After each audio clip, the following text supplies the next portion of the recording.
오늘은 트럼프 행정부가 2025년에 발표한 새로운 관세 정책이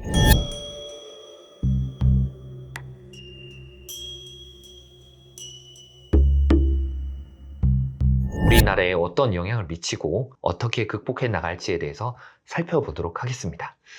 예, 현재 미국의 주요 관세 정책들은 어떤 것들이 있을까요? 트럼프 대통령은 2025년 3월부터 중국에는 10%의 추가 관세를 부과하도록 했고요. 모든 철강 및 알루미늄 제품에 대해서도 일률적으로 25%의 관세를 적용한다고 발표했습니다. 멕시코, 캐나다산 일부 제품에 대해서도 25% 관세를 부과하도록 했으나 미국, 멕시코, 캐나다 협정 적용 품목에 한해서는 일정 기간 면제하는 방향으로 변경했다고 하네요. 또한 자동차와 관련해서는 4월 2일부터는 25%의 관세를 부과한다고 합니다. 우리나라 산업에서 자동차는 정말 중요한 비중을 차지하고 있는데 이런 관세 정책이 자동차 산업에 직접적인 영향뿐만 아니라 자동차 산업에 중요한 역할을 하고 있는 철강까지도 영향을 미칠 것 같은데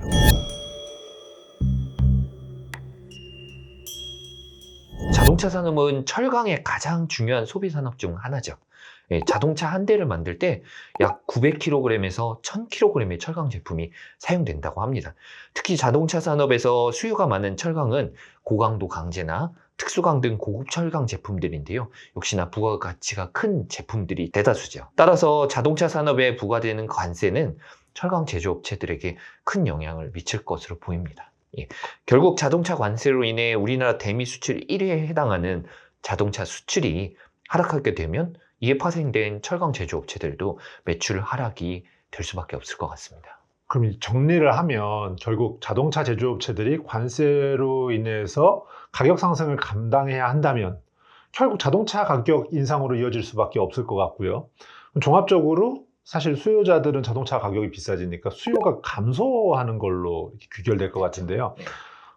그러면 이런 자동차 매출 하락에 따라 철강 제품의 수요도 또 감소할 가능성이 클 것 같네요. 네, 그렇죠. 자동차 제조업체들이 가격을 인상하게 되면 소비자들이 더 적게 구매할 가능성이 커지겠죠.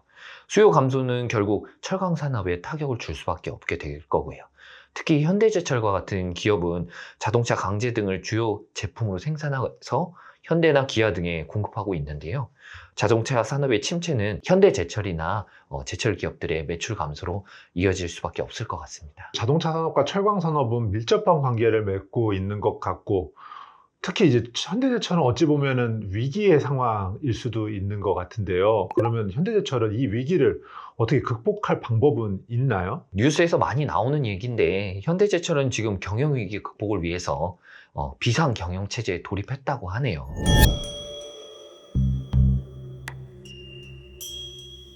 임원들의 급여는 20%로 삭감을 단행했고요, 이미. 전 직원을 상대로 희망퇴직을 권고해서 경영 효율화를 추진하고 있다고 합니다. 제 생각에 그것만으로는 좀 부족할 것 같은데 그 외에도 혹시 생산 라인의 효율성을 좀 높이기 위한 그런 조치들은 뭐 생각할 수 있는 게 없을까요? 현대제철은 효율화 비용 절감을 위해서 비핵심 부문 사업들을 정리하고 있고요.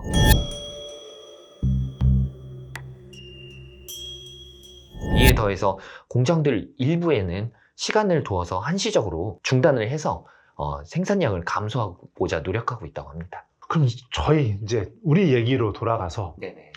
중요한 문제, 현대제철, 현대기아 주가는 어떻게 예상되나요? 네, 저희가 제일 궁금해하는 부분인데요. 정말 어려운 문제죠. 하지만 현재 현대제철, 현대기아 주식 차트들을 보면 아시겠지만 미국 관세 정책 발표 이후에 확연히 주가가 떨어진 건 맞습니다. 하지만 그 변동폭이 상당히 회복되는 모습을 보여주고 있는 것도 사실이고요. 급격한 상승은 어렵겠지만 미국 관세 정책이 확정된 현 시점에서 어느 정도 하락폭을 회복해 나가는 추세로 당분간은 유지가 되지 않을까 싶은 생각은 듭니다. 네, 오늘은 트럼프 행정부의 2025년 자동차 관세가 자동차 업계와 현대제철 등 철강업계에 미치는 영향을 알아봤습니다. 그러한 관세에 대한 우리나라 기업들의 대응 방향에 대해서도 알아봤는데요. 미국의 관세로 인해 타격받을 우리나라 기업들이 이걸 잘 어떻게 현명하게 지혜롭게 극복해 나가길 바라봅니다.